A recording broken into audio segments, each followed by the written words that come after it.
할렐루야. 성경신학 이번 시간의 주제는 여호수아를 전체 통으로 한번 정리해 보겠습니다.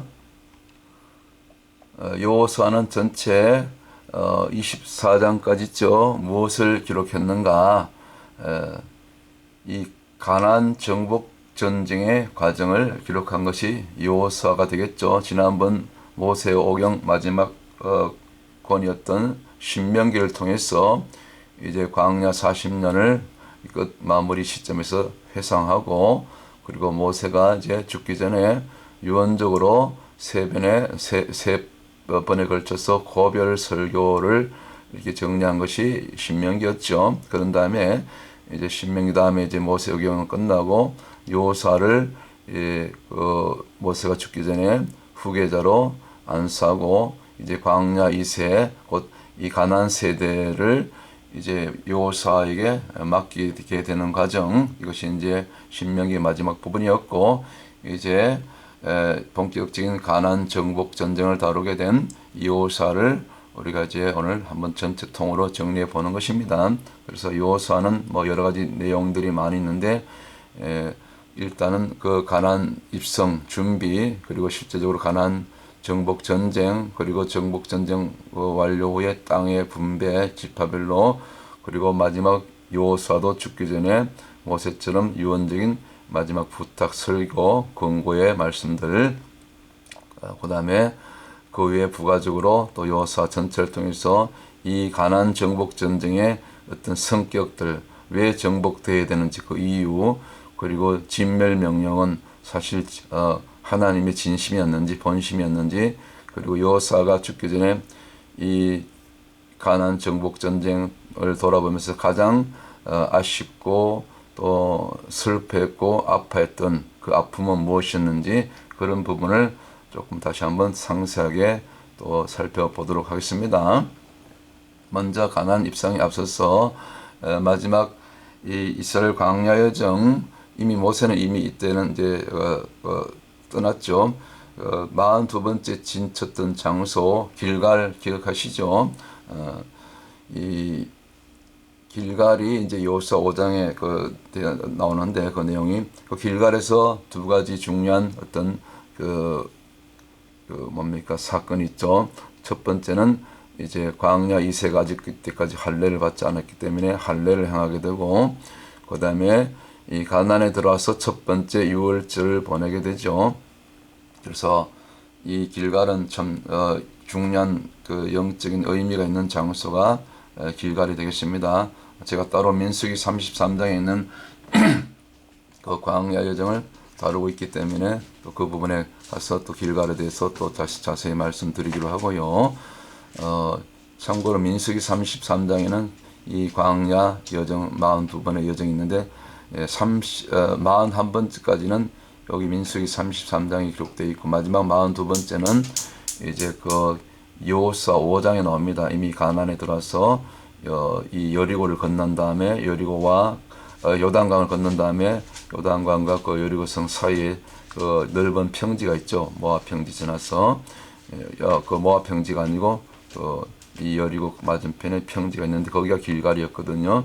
길갈의 뜻이 참고로 애굽의 수치가 물러가다, 그런 뜻이 있습니다. 길갈에 이제 그 기멜이라는 그 히브리 알파벳이 있는데 이 성령을 상징하거든요. 성령으로 이끌려서 성령에 의해서 이제 성령을 인도받고 출애굽해서 애굽의 모든 바로의 종노릇하던 그 애굽의 수치가 물러갔다, 이제 끝났다, 그런 뜻이 이제 길갈에 있습니다. 참고로 말씀드릴 거요. 자, 그래서 가나안 입성 전에 먼저 이제 중요한 42번째 진쳤던 이 길갈에서 이스라엘 백성들이 이제 할례를 행하고 유월절, 그랬더니 이제 그 다음에 실제로 여리고성이 이제 함락되고 실제적으로 가나안이 이제 정복되게 되죠. 그래서 이 숫자 42는 구약 성경 이 광야 여정 42는 곧 신약 마태복음 1장 1절에 예수님의 그 족보와 이렇게 연결되는 짝이 되는 말씀입니다. 그래서 예수님의 족보가 아브라함부터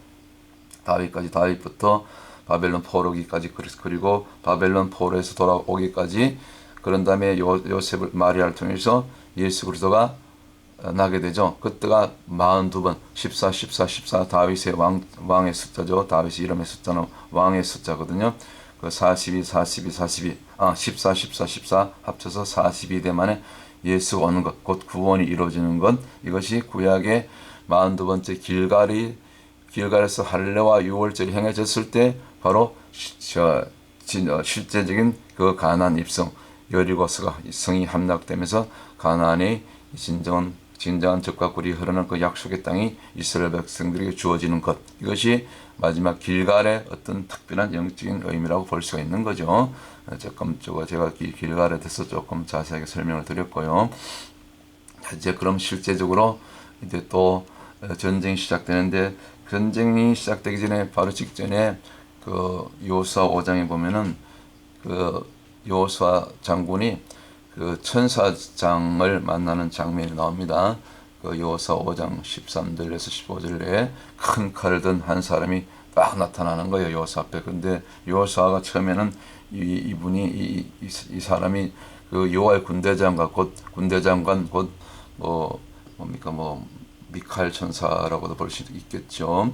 천사인지 못 알아보고 여호수아가 하는 말이, 너는 내 편이냐 상대편 편이냐, 누구 편인가 이걸 물어봐요. 당신은 누구시냐고. 그 사람의 어떤 이 말하자면 본체, 그 정체에 대해서 물어봐야 되는데, 지금 마음이 급해서인지 네 편 내 편을 지금 가르고 있는 거죠. 그랬더니 나는 네 편도 아니고 내 편도 아니고, 전혀 다른 대답을 하죠. 이 천사장이. 그러면서 나는 여호와의 심부름을 왔다.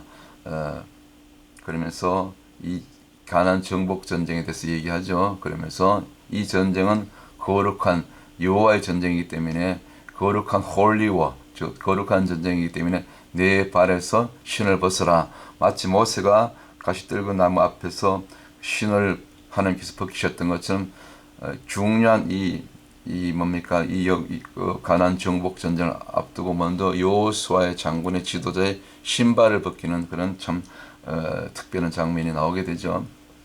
신발을 벗는다는 것은 내가 걸어왔던 나의 그 생각, 나의 모든 이론, 이 모든 것을 다 내가 밟았던 땅의 모든 나의 과거, 옛사람 다 이게 벗는다는 것은 없어지는 거죠. 그때부터 성령님이 신겨주시는 새 신발, 새 영으로 갈아타는 거죠. 갈아 신는 거죠. 그런 의미가 있지 않습니까? 그랬을 때 하나님이 역사하시고, 이 가나안 정복 전쟁은 여호수아 너가 하는 것이 아니고 내 신발로 하는 것이 아니고 나의 신발, 곧 하나님의 신으로, 성령의 신으로, 하나님의 신으로 하는 것이다. 이것은 거룩한 전쟁, 곧 홀리와 여호와의 전쟁이다. 그걸 이제 이 장면에서 이 천사장을 통해서 깨닫게 해주시는 것이죠. 그렇게 우리가 영적으로 그 말씀을 이렇게 해석할 수 있는 것이죠. 자, 이제 본격적인 가나안 정복 전쟁이 시작됩니다. 이제 6장부터 12장까지가 실제적으로 정복 전쟁 여러 내용들을 다루고 있죠. 과정들을, 실제 싸움. 그리고 전쟁의 결과는 시간이 없기 때문에 다 다룰 수 없고요. 총 31번 싸워서 30번, 곧 31전 30승, 유일하게 1패를 하게 되죠. 곧 아이성 전투에서 뼈아픈 1패를 하게 되죠. 앞에 지도가 있는데, 이제 요단강을 건너서 여기 여리고성 함락전에 여기 길갈에서 진쳤고, 거기서 할례를 행하고 유월절 행한 다음에 그때 비로소 하나님께서 여리고성을 열어주시죠. 무혈 입성, 그죠? 그냥 7바퀴 돌고 외치기만 해도 그냥 법궤를 앞세워서 그냥 성이 무너지게 되죠. 그런데 그 다음에 두 번째 중요한 전쟁이 아이성인데, 여기서 이제 뼈아픈 그 일패를 하게 되죠. 물론 이제 그것은 아간의 범죄 때문에 그 여리고성 함락 때 그런 그 중요한 전리품을 저들이 아간이 욕심 들어서 훔쳐오는 바람에 여기서 실패한 유일한 실패한 전투가 아이성 전투가 되죠. 그런 다음에 이제 정복 전쟁이 끝난 다음에 실제적으로 13장부터 22장까지는 이제 가나안 땅에 분배가 12지파에게 주어지게 되죠. 그래서 원래 이미 이 여리고성 함락 전에 미리 요단강 건너기 전에 미리 벌써 동편에 일부 땅이 분배가 되죠. 동편. 뭡니까 세 지파 동편에 두 지파하고 2분의 1 해가지고 머나스 반지파에서 세 지파에게는 미리 땅이 분배되었죠. 서편은 이제 나중에 이제 9지파하고 또 2분의 1 머나스 반지파에서 총 이제 12지파에게 땅이 배분되는 과정이 나오고요. 근데 중요한 것은 여기서 이 가나안 땅을 지파별로 배분할 때 사실은 우리가 영적으로 주목해야 될 중요한 그 부분은 이 레위인들의 성읍, 레위인들에게 성읍이 배분되는데 총 48성읍 각 지파별로 도피성 6곳 포함해서 각 지파별로 하면은 4지파 곱하기 12지파 하면은 48성읍이 나오죠. 이 48성읍이 영적인 그 구심점 중요한 말씀을 가르치고 제사를 드리게 되는 이 레위인들에게 주어진 이 48성읍이 이 사실은 이 포커스다. 가장 중요한 이 땅의 배분, 성읍 배분이다. 그렇게 볼 수가 있습니다. 제가 이 레위인에 대해서는 제가 따로 제가 다루어 드리겠습니다. 사사기 때 가서 또 다루도록 하겠습니다. 그 다음에 이제 여호수아 마지막 부분에 여호수아의 그 24장의 고별 설교가 나오죠. 보통 23장, 24장 해서 그래서 이제 이 가나안 정복 전쟁을 이렇게 돌아보면서 회상하면서 마지막 특별히 중요한 여호수아의 그런 중요한 말씀 있죠. 또 설교에도 많이 인용하고 이게 그 어떻게 보면 여호수아의 결론이라고도 볼 수 있고 여호수아의 마지막 유언 같은 참 귀한 말씀 여호수아 24장 14절 15절 이스라엘 백성들의 강한 신앙을 결단을 촉구하는 그런 내용이죠. 오늘날 너희가 선택하라. 나와 내 집은 오직 여호와 한 분만을 내가 선택하겠다. 그 결단을 촉구하게 되죠. 그리고 나서 이제 여호수아가 이제 죽음을 맞이하게 되는데 이때 여호수아 나이가 110세가 되었다지요. 참 여호수아의 일생을 보면 모세와 굉장히 유사함이 많습니다. 그래서 이 모세가 출애굽해서 홍해 바다를 건너고 그리고 가나안 광야 40년 여정 가운데 많은 기적과 있어 특별한 그런 그 신비한 일들이 많은데 이 여호수아의 이 가나안 정복 전쟁에도 보면 여호수아 일생에도 보면 뭐 신발을 벗는다든가 아니면 또 요단강이 갈라지는 것, 곧 홍해가 갈라졌던 것처럼 뭐 이런 그런 기적들이 많이 나타나는데 그 대략해서 모세가 행했던 기적 13번 하고 여호수아가 행했던 13번 하고 이것이 이게 매치가 된다는 거죠. 일치가 된다는 거죠. 그러니까 그 스승의 그 제자 그래서 이런 것을 우리가 좀 유사한 그 모세와 여호수아의 일생을 통해서 참 비슷한 것을 우리가 볼 수가 있습니다. 참고로 말씀드렸고요. 자, 그러면 이제 부가적으로 여호수아를 전체로 봤을 때 왜 가나안은 가나안 특별히 여기서 가나안이라는 것은 가나안 족속들 지금 7족속이 먼저 거기서 땅을 차지하고 온갖 범죄, 온갖 또 더러운 또 그 성적인 타락, 우상 숭배, 심지어 그 몰렉에게 앞에 보이는 몰렉에게 그 어린 아이를 바치는 제물을 드린 인신 제사까지 온갖 그 하나님께서 싫어하시고 가정에 여기시는 그런 죄들이 이 가나안 족속들에 의해서 지금 행해지고 있었단 말이죠. 원래 이 가나안 땅은 약속의 땅, 아브라함에게 원래 허락하신 약속의 땅이었잖아요. 젖과 꿀이 흐르는 땅이고 그 언약이 성취될 그런 땅이었는데 그 땅을 미리 어떤 이방 이 가나안 이 더럽고 타락한 가증한 족속들이 이 땅을 차지해서 가나안 7족속 혹은 7죄를 상징하기도 하는데 이 땅을 더럽혔기 때문에 그래서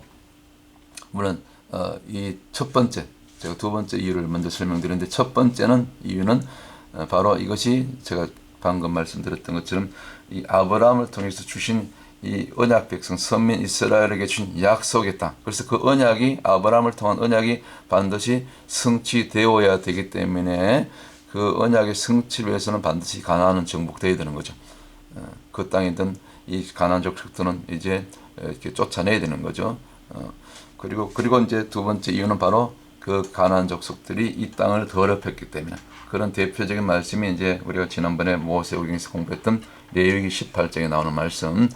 그들의 죄가 특별히 그 성적인 타락, 근친상간, 심지어 짐승과의 어떤 그 수간, 그 다음에 심지어 여기 그 그림에 있는 것처럼 이 아이를 갖다가 몰렉 신에게 바친 인신제사 얼마나 가증한지 이 죄들이 하늘에 사무쳐서 반드시 이 가나안 족속은 여호와의 말씀에 의하면 진멸돼야 될 그런 족속이기 때문에 그래서 가나안 족속을 쫓아내야 된다. 그렇게 가나안 정복 그다음에 그 가나안 족속에 대한 진멸 명령을 내린 거죠. 여기서 왜 가나안 족속이 정복돼야 되든가 두 가지 설명드렸습니다. 약속이 성취돼야 되고 그다음에 가나안 족속의 죄가 이게 다 제거되고 말하자면 이스라엘의 거룩 곧 두 번째 이유가 거룩이죠. 결국 이스라엘의 거룩을 위해서 이 가나안 정복 전쟁은 반드시 이루어져야 되는 거죠. 자, 그렇게 보시면 됩니다. 그리고 제가 아까도 말씀드렸지만 이 전쟁은 아까 여호수아가 천사장을 조호했을 때 그 천사장의 그 말을 통해서도 우리가 익히 알았지만 이 가나안 정복 전쟁의 성격은 한마디로 얘기하면 이것은 여호와의 전쟁이다. 여호수아 1장 2절에 보면 이미 이 땅은 나로 말미암아 여호와 자신의 말씀이죠. 나로 말미암아 이 땅은 이미 주어졌다. 곧 이미 승리는 선포되었다. 승리는 이미 주어진 거다. 너희들이 이 율법을 쥐하러 묵상하고 입에서 떠나지 않고 여호사에게 주신 말씀이죠. 여호사 1장 1절에 또 9절을 보면 그래서 순종하기만 하면 이 율법을 그대로 지켜내기만 하면 그대로 살아내기만 하면 승리는 절로 주어지는 것이다. 여호와가 직접 싸우는 여호와의 전쟁이기 때문에 그래서 참고로 그 민수기 13장 8절 또 이하에 보면은 원래 이 여호수아의 본명이 원래는 여호수아가 아니고 호세아였습니다. 호세아는 구원이 호세아거든요. 구원자 혹은 구원을 베풀다 뭐 그런 뜻인데 구원을 누가 주입니까? 호세아 자신이 여호수아 자신이 구원자가 되면 안 되는 거죠. 그래서 모세가 어떻게 이렇게 지혜를 받았는지 어떤 계시를 받았는지 여호수아 이리 와봐. 호세아 이리 와봐. 너 이름 바꿔야 돼. 그래서 호세아를 앞에 이제 그 야요 혹은 히브리어로 요드가 들어가죠. 그래서 예호수아로 바꾸어진 겁니다. 그래서 호세아가 이제 여호수아가 된 거죠. 무슨 의미입니까? 호세아 자체는 구원인데 너가 구원이 아니고 너가 구원자가 아니고 하나님이 구원하신다. 하나님이 이 전쟁을 이기게 하신다. 그런 의미에서 호세아 이름이 그때부터 여호수아로 이미 민수기 13장에서 바뀌게 된 거죠. 그 이름 하나하나 의미에도 그런 또 깊은 뜻이 있습니다. 자, 그래서 그러면 아까 제가 말씀드린 데 이 가나안은 진멸되어야 되는가?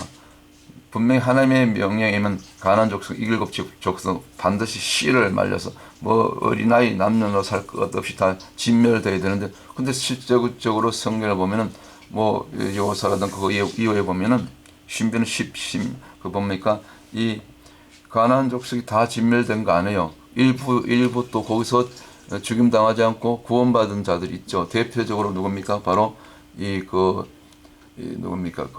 라합 기생 라합 여기 이제 이 가나안 입성 할 때 여리고 전쟁할 때 그 여리고성은 다 무너졌지만 여기 정탐꾼들을 숨겨주고 그 비밀 약속에서 지붕에 올라가서 이제 이 이스라엘 군대가 여호수아 군대가 들어올 때 그 지붕 위로부터 이렇게 붉은 줄, 곧 예수 그리스도 십자가를 상징하는 이 붉은 줄을 내렸을 때 이 집만큼은 그 이스라엘 군대가 이렇게 건드리지 않고 여기 라합이 또 라합 그 가족들이 있었잖아요. 그래서 진멸 중에도 돌이킨 자들은 이스라엘 편에 선 자들은 이렇게 죽임 당하지 않고 살아남는 거예요.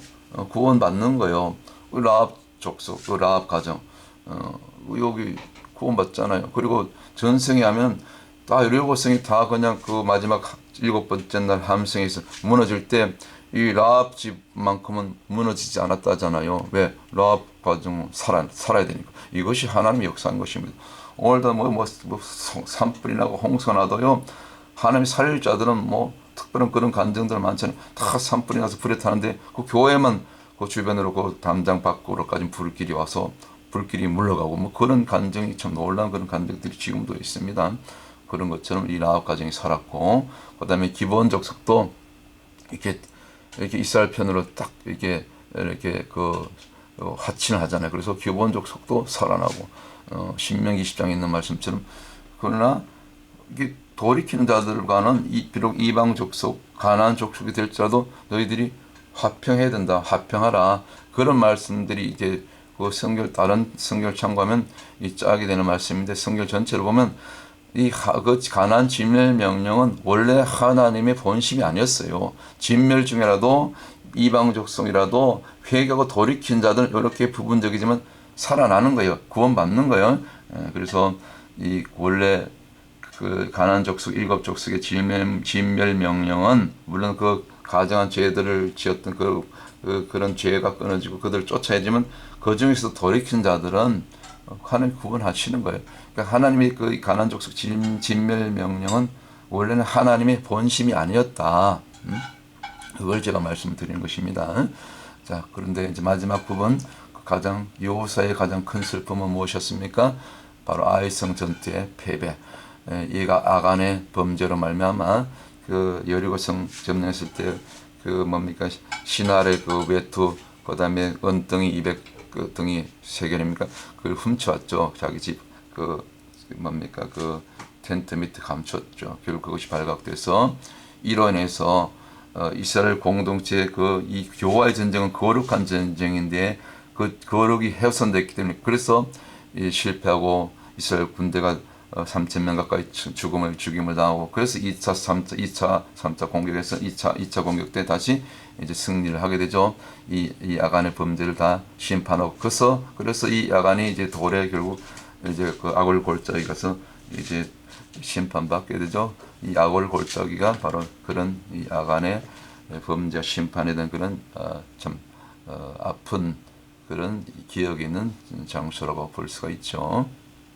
그래서 마지막 결론 오늘 여호수아를 전체로 이렇게 쭉 살펴보면서 통으로 정리해 보았는데 제가 이 여호수아를 통해서 하나 깨달은 것 그 잊지 못할 장면은 바로 아까 그 여호수아 5장에서 여호수아가 이 여호와의 천사장 군대장관을 그 만나는 장면인데 그때 여호수아의 질문이 잘못된 거예요. 여호수아는 1차적으로 네 편 내 편을 먼저 이 마음이 급하니까 그래서 일단 상대방이 큰 거인이 나타났는데 처음엔 천사인지 몰라봤죠. 마치 이 다윗 앞에 나타난 골리앗을 그 천사가 크잖아요. 특별히 군대 장관으로 한 천사니까 이게 네 편이냐 내 편이냐 뭐 그거부터 지금 그 여호수아가 또 한편으로 어떤 두려움도 있었다고 보죠. 그래서 그랬을 때 사실은 천사가 거기에 대한 대답을 안 하죠. 여호수아의 질문에 대해서는 그 답을 안 하고 엉뚱한 대답하죠. 이 전쟁은 나의 그 정체는 여호와로부터 보내심을 받은 여호와의 군대 장관으로 왔다. 그리고 이 전쟁의 성격은 거룩한 전쟁이고 여호와의 전쟁이기 때문에 너는 지금 신을 벗고 순종하기만 하면은 이 전쟁은 승리하는 전쟁이다. 이스라엘의 편에서 이 여호와가 싸워주시는 뭐 그런 얘기를 하죠. 그러니까 오늘 마지막 결론으로 드리고 싶은 말씀은 지금 여호수아의 질문 너는 누구 편이냐 그렇게 이런 질문을 하기보다는 사실은 그 질문 이전에 내가 누구 편이냐 이걸 묻기 전에 사실은 여호수아가 또 이스라엘 군대가 이스라엘 백성들이 오늘 저와 여러분이 사실은 질문 안 해도 돼요. 질문 이전에 저와 여러분이 지금 나는 지금 어느 편에 서 있는가? 내가 지금 어느 편에 서 있는가? 내가 지금 세상 편에 속해 있는가? 내가 여호와의 편에 서 있는가? 내가 말씀의 편에 서 있는가? 내가 성령님의 편에 서 있는가? 내가 주님 편에 서 있는가? 내가 말씀을 살아내는 거 주님께서 기뻐하시는 전도와 선교 현장에서 가난한 자를 섬기면서 세상을 중보하면서 이 무너지고 타락한 이 미국을 위해서 중보하고 우리 고국 대한민국을 위해서 기도하고 또 북한의 해방과 또 통일을 위해서 기도하고 우리 형제나라 이스라엘을 위해서 기도하는 이것이 우리가 하나님 편에 서서 말씀의 편에 서서 성령님의 마음에 그 하나님의 그 마음에 합한 자로서 우리 중심이 서는 것 이것이 먼저 됐을 때 어떠한 상황이 가나안 일곱 족속이 됐든지 아낙 족속이 거인족이 있을지언정 뭐 철병거로 이스라엘 군대보다 그렇게 세다 할지라도 현실적으로 그리고 승리는 이스라엘에게 주어졌잖아요. 왜? 그때부터 여호수아가 신발을 벗으면서부터 여호수아와 여호수아의 군대들이 이제 이 야간 그 아이성 전투에 이후에는 쓰라린 패배를 한번 경험하고 나머지 정복 전쟁이 완성될 때까지 여호사가 마지막 110세 이제 다 사명을 끝나고 마지막 고별 선거 설교까지 마치고 다 하나님의 부르심을 받고 하나님께로 돌아갈 때까지 결국 그때부터 여호사와 여호사의 군대들이 하나님 편에 서 있었기 때문에 그렇게 이 여호사의 이 가나안 정복 전쟁은 승리로 그렇게 말하자면 결론이 되어지게 나게 된 것이죠. 자, 오늘 드리고 싶은 말씀 곧 내가 너는 누구 편이냐 묻기 전에 바로 저와 여러분이 오늘 이 말씀을 들으신 우리 모든 주의 백성들이 성도들이 내가 지금 여러분 한 사람 한 사람이 어느 편에 서 있는가 이것이 중요하다. 여호사 전체를 통으로 살펴봤을 때 뭐 다른 많은 지금 사건들 내용들 제가 전체를 이렇게 통으로 정리해드렸지만 사실 이게 쉽지 않습니다.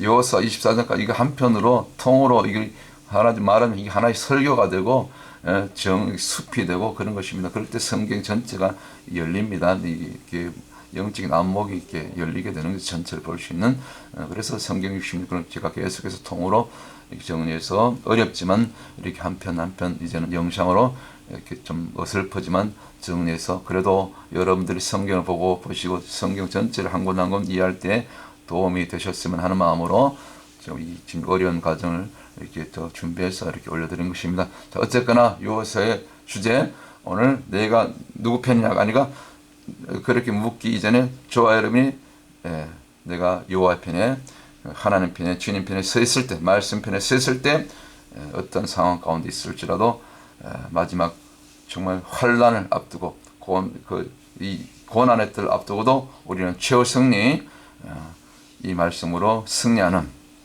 그런 저와 여러분 다 되실 줄 믿습니다. 할렐루야. 또 다음 시간에 다른 주제로 여러분들을 찾아뵙도록 하겠습니다. 할렐루야.